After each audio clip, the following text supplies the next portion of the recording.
My name is Takbir Fatima. I'm an architect based in Hyderabad.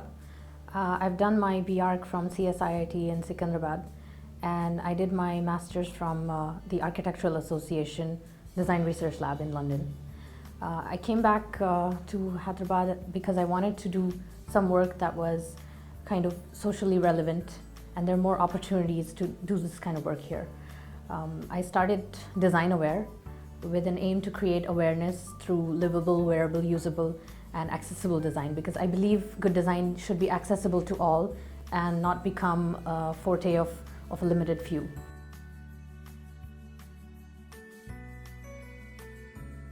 We were asked to design a charity school for children of disadvantaged backgrounds in the heart of the Golconda fort. So the building had to be very low budget, and that was pretty much the brief. The fort is in probably the oldest part of the city of Hyderabad. It's more than 800 years old, and also the context is such that the fort is located on a hilltop, and there are these millions of years old rock formations which are indigenous to the Deccan Plateau. And so the entire site is very highly contoured, and the terrain is very difficult. And there is this hundreds of years old settlement which is within the outer walls of the Golconda fort area. These low-rise, high-density courtyard houses which all share walls. This is our site, which is, as you can see, it's highly contoured. There was an existing retaining wall which kind of formed this box of soil which was filled up to create a flat ground, and there was an existing mosque on the site and an existing large, kind of like a warehouse shed which had partitions in it for the classrooms. So it was like a makeshift school that was being run there. So the site itself is divided into three parts. The higher part of the site, which is raised. The lower part of the site is this, where you have these existing courtyard houses.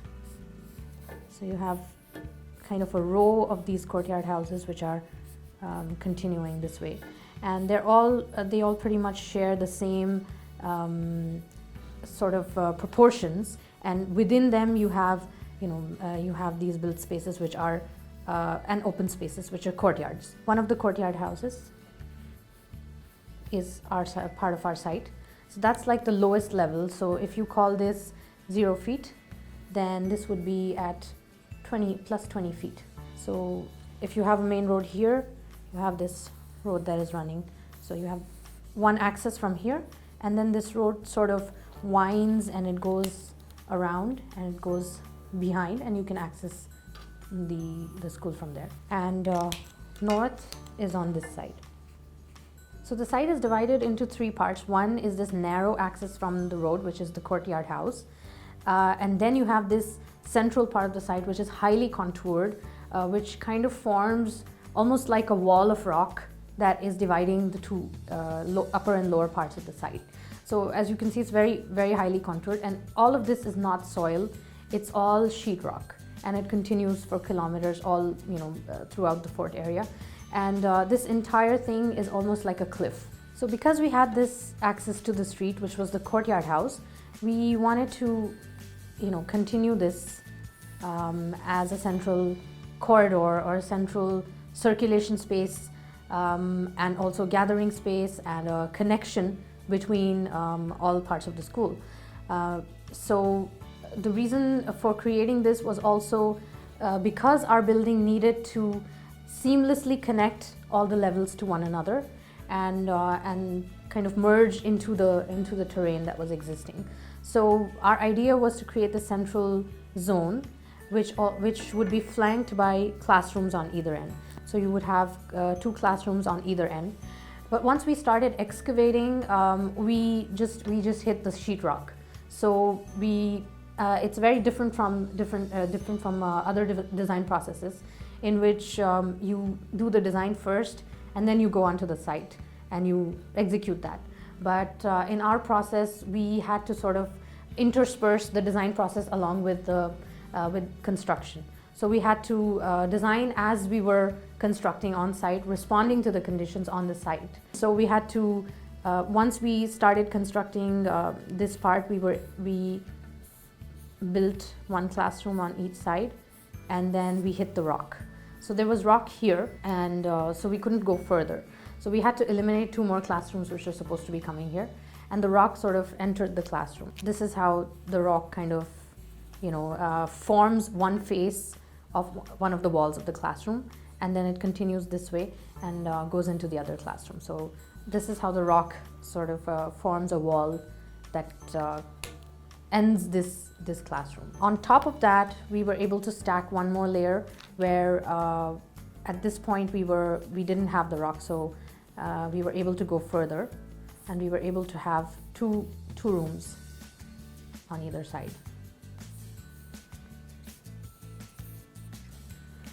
And so this building is more experiential in that you experience it from the inside out. You don't see it from outside and then you go in. From the outside, all you see is this narrow area, and from the other side, you see the open area. So because we had this retaining wall, we knew that there was soil under this. The rest of it was rock, but we knew that there was soil under this. So we started excavating that, and we were able to get 2 more classrooms in this area. So we were able to, on the first floor, we were able to get 2 more classrooms. So the building, we don't call it ground floor, first floor, and second floor, but we call it lower ground, middle ground, and upper ground. And another thing that we wanted to really preserve in this design with this building was that there were trees all over. So we had trees, in different parts of the site. So we had trees which were already existing, and the children were quite used to sort of learning under these trees. And we didn't want to touch these trees, and we didn't want to touch this open space, which was their playground. So the entire building is concentrated on the rocky area here. This is how the courtyard houses are sort of lined up along the street, and the street is very, very steep, and it winds around, and it sort of goes this way and goes up the hill. So on this side, there was an existing mosque, and there was another building here which was like a warehouse. So this road gives you one access from the top and one access from the bottom, and this is the courtyard house that we demolished.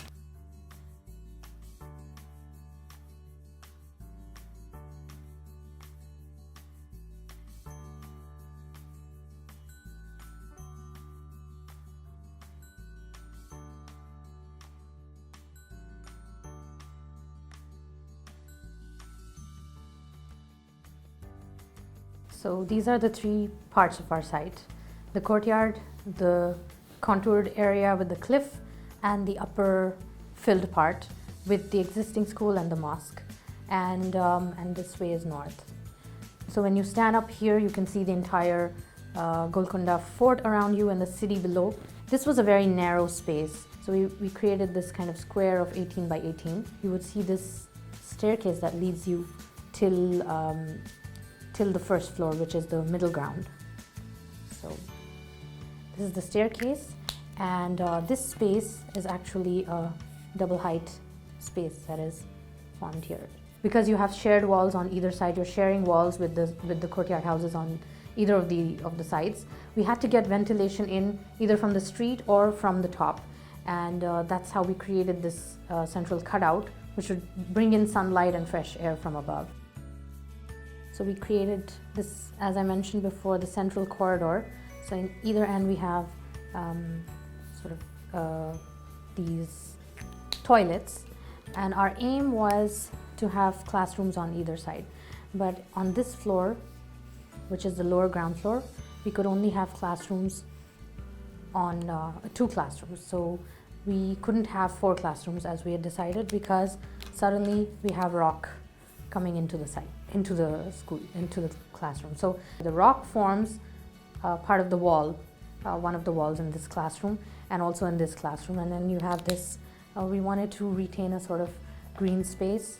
So we have this tree outside which is already existing, and we've planted another tree here, and we've created a central kind of atrium here, So you have this cutout here, and you have the staircase continuing to the top. So when you're standing here, you can see all the other floors above. And when you're entering, you would see this red staircase which goes all the way, connecting all the floors. We knew that there was soil under the retaining, inside the retaining wall. So we brought down this retaining wall, and we claimed the 2 classrooms that we have lost on the lower ground. We reclaimed those classrooms here. And we were able to get more classrooms on the middle ground. So here we have 2. And then we were able to get a nice space here, which we turned into the computer lab. In this area, what we did was we created the staff room. So the staff room is connected with the rest of the building. So you've got 2 parts of the building which are kind of disconnected from one another. So what better way to connect these 2 is better than a bridge. So we used a bridge to connect both of these parts. So you have this staircase coming from below, which is a bright red staircase that connects all parts of the building, and then it goes up as well, with these cutouts in between. So you have 2 kind of atriums that are bringing in fresh air and light from above, and you can see the tree and the rock from above when you stand in the corridor. It was pretty much a typical plant which kept growing and shrinking in response to the rock that's existing on the site. This space was being wasted only because it was highly contoured with these rocks coming into this space. Made this space stepped. So we created this stepped seating here, which would be an informal seating area. And there's rock underneath which is getting covered up by these steps. And this became the library. We also ran this social media campaign called Make Progress Possible to collect used books from people who were willing to donate them, used children's books for the school library. And this library is something which they would just play around on the steps, and they would have fun while reading. So finally, we've reached the upper ground level. And as I mentioned before, we didn't want to disturb the existing playground that was there. So this was the old building of the school, the mosque, and then this is the open area. So this is one entrance, and this is our other entrance. And it's connected to the other part of the building with this bridge. And below this is the staircase below. So on this level, it's just a cutout. And you have our spine of the building, which is the bright red staircase, arriving on this floor finally, and the cutout right next to it. So there's nothing else on this floor. This is intentionally, we've kept the upper level completely open. So we've preserved the playground, and we've created kind of raised play courts in this area. You see the city below. You see the Qutub Shahi tombs on this side, Lanko Hills far in the distance, and the Golconda fort all around you. So we wanted to respect the proportion of the existing courtyard houses, and so we created a very narrow sort of entrance. The street character is very sort of jazzy and very bright in terms of color, which is very typical to Indian neighborhoods. We wanted this to be the school to negate that color palette and sort of not stand out, but kind of differentiate itself from the neighboring houses. So it's completely blank in its facade. But we also looked at the color palette, and we picked really bright colors from the surrounds. So we picked primary colors as well as orange, and we applied them in a very controlled manner throughout the school, in the gates, the doors, windows, railings, staircase. So everything else is kind of concrete, and these spaces or these elements are really brightly colored. So you have one entrance from below, from where the courtyard house used to be, and you have one entrance from above. And this is the road that sort of goes around and connects both the entrances. Staircase, the red staircase, which forms the central spine of the entire school, which is the central part of the school, and it continues and connects all the levels, which is in bright red and really bright yellow geometric sort of skylight. So on top you have no built space except for these two proposed classrooms, and just this entrance which is covered by a skylight, so it's completely open, and on one side you have this perforated lightweight concrete block wall which brings in wind and air from the north, and this part becomes so the terrace of the school becomes the play court area as well as the stage for assembly, and the entire focus is on the playground on this level. So there's nothing else that's built but just the playground, the play courts, and the assembly area. The existing school that was there before has also been painted and converted into a kindergarten to mimic the rest of the color palette of the school.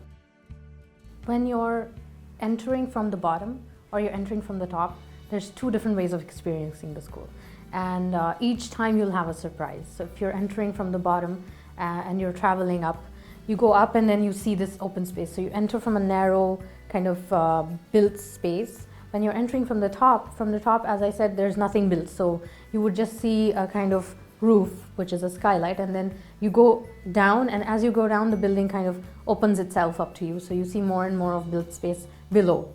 So either way, there's a surprise. A building can be like a story which is unfolding as you go through it. So you're going through the building and you discover, serendipitously discover little things along the way. And that completes the entire learning as you travel through the building.